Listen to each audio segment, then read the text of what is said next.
Friends, आपका YouTube channel जी के by Junaid sir में आपका स्वागत है। हम आज आपको पढ़ाएंगे हिंदी, और हिंदी में आपका जो पढ़ाएंगे टॉपिक होने वाला है वर्णमाला। और वर्णमाला में वर्ण है, स्वर है, व्यंजन है और ध्वनियाँ हम कराने वाले हैं। आज तक जितने भी प्रीवियस ईयर क्वेश्चन पूछे गए हैं वह सारे हम यहाँ पर आपको कंप्लीट कराएंगे वर्ण से। ठीक है फ्रेंड्स, तो अगर आपने हमारे चैनल को सब्सक्राइब नहीं किया है तो चैनल को सब्सक्राइब कीजिए, वीडियो को लाइक करें और शेयर करना ना भूलें फ्रेंड्स। ठीक है फ्रेंड्स, चलिए बिना टाइम वेस्ट किए चलते हैं पहले पर्सन पर। फ्रेंड्स, अंत तक बने रहना है और कमेंट में ज़रूर बताना है लास्ट में जाके कि वीडियो कैसी लगी। तो चलिए फ्रेंड्स, बड़बड़ाना, खटखटाना और भन भनाना शब्दों में क्रिया के कौन से प्रकार के धातु का प्रयोग किया गया है? अनुकरण धातु का किया गया है भाई, अनुकरण। सी राइट आंसर हो जाएगा अनुकरण। चलिए यहाँ पर अनुकरण के बारे में थोड़ा देखिए। किसी पदार्थ की ध्वनि के अनुकरण पर जो धातु बनाए जाते हैं उन्हें अनुकरण धातु कहते हैं। ठीक है, और ये धातु ध्वनि सूचक शब्द के अंत में आ करके ना जोड़ने से बनते हैं भाई। जैसे बड़ से बड़बड़ाना, खटखट से खटखटाना तथा भन भन से भन भनाना। चलिए आगे चलते हैं। अगर आप हमसे बोर्ड पर पढ़ना चाहते हैं, ब्लैक बोर्ड पर, तो हम उस पर आपको बिल्कुल ज़बरदस्त तरीके से समझाने की कोशिश करेंगे। लेकिन उस पर बोर्ड पर पढ़ाने से हमें प्यार आपका कम मिलता है, इसलिए हमने प्रीवियस ईयर क्वेश्चन लाने की ठानी है फ्रेंड्स। चलिए दूसरे प्रश्न पर चलते हैं। हम आपका टाइम वेस्ट नहीं करेंगे, बिल्कुल भी बीच में बात नहीं करेंगे, फटाफट क्वेश्चन को कराएंगे। दो भिन्न भिन्न व्यंजनों के परस्पर मेल को खालिस्तान व्यंजन कहते हैं। तो संयुक्त व्यंजन कहते हैं, और संयुक्त व्यंजन आपके चार होते हैं। क्या होते हैं? चार होते हैं भाई। ठीक है, चलिए भाई, और जो आपके संयुक्त व्यंजन होते हैं चार कौन कौन से हैं ये देख लीजिए आप। ये आपके रहे चार व्यंजन होते हैं। ठीक है, चलिए यहाँ चलिए। खालिस्तान, देखिए, धातु वह है जो किसी दूसरे शब्द से न बने हो, जैसे करना, बैठना, चलना आदि। क्या है? ये मूल धातु है भाई। सी राइट आंसर हो जाएगा, उसका मूल धातु है भाई। खालिस्तान वह शास्त्र जो भाषा के शुद्ध रूप के ज्ञान का है और भाषा को स्थायी एवं मानक रूप प्रदान करता है। तो उसे व्याकरण है भाई, आपको पता होना चाहिए व्याकरण है। इसका राइट आंसर बताइए। शब्द की रचना में किसका योगदान नहीं होता? तो पद का नहीं होता भाई, पद का भी राइट आंसर हो जाएगा, उसका पद का नहीं होता है। चलिए अगला प्रश्न पर। हिंदी के जिन वर्णों का उच्चारण करते समय केवल समास का प्रयोग किया जाए उन वर्णों को कहते हैं, उन वर्णों को अघोष कहते हैं। क्या कहते हैं? अघोष। ठीक है जी, इस बात को आप नोट कर सकते हो, ये राइट आंसर हो जाएगा इसका। चलिए आगे चलते हैं। हिंदी वर्णमाला में अंग और आह क्या है? ये अयोग हुआ है भाई। अंग ये आपका अनुस्वर है भाई। क्या है? अंग आपका अनुस्वर है भाई, अनुस्वर है। और आह आपका क्या है? ये विसर्ग है भाई। आह ये हमारा विसर्ग है, और ये हा का उच्चारण देता है। किसका?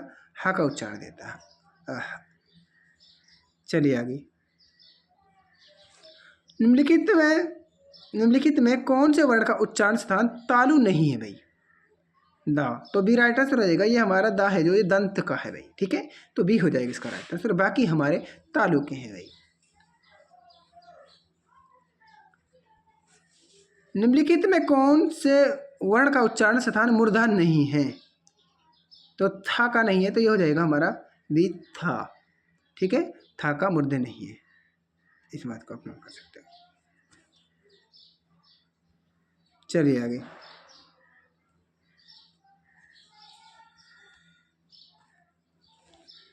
विसर्ग का उच्चारण किसकी भांति होता है भाई? तो हा के भांति होता है। डी राइट आंसर हो जाएगा, हा के भांति होता है।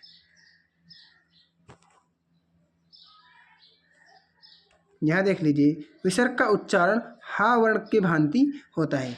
शा का उच्चारण स्थान तालु है, शा, शा। और एक होता है सा।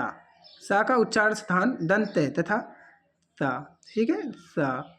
और एक है स, शा। ये भी हमारा मूर्धन्य है भाई, ये मूर्धन्य है। ठीक है, तीनों सा के बारे में आपको बताना चाहिए। भाषा की सबसे छोटी इकाई है, तो वह क्या हो जाएगी? वर्ण भाषा की सबसे छोटी इकाई है, इसका कोई टुकड़ा नहीं हो सकते भाई। चलिए, हिंदी में प्रत्येक वर्ग के अंतिम वर्ण का उच्चारण स्थान क्या है? तो हो जाएगा नासिका। सी राइट आंसर हो जाएगा आपका, नासिका हो जाएगा भाई। ठीक है, क्या पूछा है अंतिम वर्ण का भाई।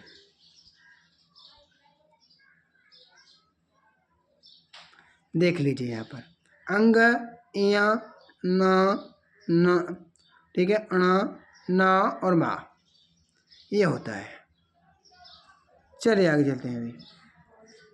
स्वरों का जो रूप व्यंजनों के साथ जोड़ा जाता है उसे कहते हैं, उसे मात्रा कहते हैं भाई।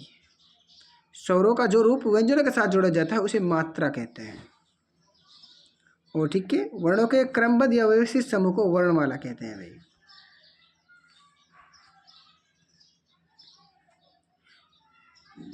चा, चा, ये हमारा देखिए चा वर्ग का उच्चारण मुंह के किस भाग से होता है?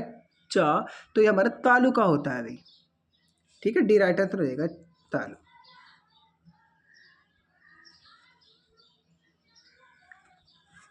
नंदन वन शब्द में मात्राएं हैं, तो बताइए नंदन वन शब्द में तो 6 मात्राएं हैं। कितनी मात्राएं हैं? 6 मात्राएं हैं भाई। देखिए फ्रेंड्स, मैं आपको बताते हैं तो नंद में ये हो जाएगा हमारा 2, दा में 1, ना में 1, वा में 1 और ना में 1, 2 और 1 3, 3 और 1 4, 4 1 5 और 5 1 6, ये हमारा हो गए 6। ठीक है, 6 मात्राएं होती है। इस तरह से आपको ध्यान रखना है भाई। चलिए आगे चलते हैं भाई। हरियाणा पुलिस में पूछे गए क्वेश्चन है आपका, खटाखट क्वेश्चन पे बनाएंगे। ठीक है, देवनागरी लिपि में कुल विसर्ग और अनुस्वर सहित कितने स्वर माने गए हैं? देवनागरी लिपि में तो 13 माने गए हैं। कुल पूछा है, कितने माने गए हैं? 13 माने गए हैं। और साधारण वर्णमाला में कितने हैं? तो 11 हैं भाई। ठीक है, चलिए आगे चलते हैं भाई, क्योंकि अंग ये हमारे अयोग हुआ है भाई, ये रह गए यहाँ पर अंग और आहा। ठीक है, इस तरह से आपको नोट करना है भाई। यहाँ देखिए आप, खालिस्तान ध्वनि का उच्चारण ह के समान होता है भाई, तथा इसी स्वर से परे 2 बिंदुओं के रूप में लगाया जाता है तो उसे विसर्ग कहा जाता है भाई। विसर्ग। हरियाणा पुलिस में क्वेश्चन पूछे गए हैं। ठीक है, जितने भी बहुत सारे क्वेश्चन है प्रीवियस ईयर है, हम आपको बिल्कुल वैसे से कराएंगे। हिंदी का आपको नो टेंशन रहेगी। अब हमसे आप हमसे यहीं पढ़ जाइए और इन्हीं क्वेश्चन को देख लीजिए, बस इनसे आपको आ जाएगा। जिन स्वरों के उच्चारण में दीर्घ स्वरों से भी अधिक समय लगता है वो क्या कहलाते हैं? वो पलुप्त स्वर कहलाते हैं। क्या कहलाते हैं? पलुप्त स्वर कहलाते हैं भाई। ठीक है, इस बात को नोट कर लेना है भाई। हिंदी वर्णमाला में कुल कितने स्वर हैं? ठीक है, तो इसका राइट आंसर 11 बनता है। 11 है भाई, 11। कितने हैं? 11 हैं।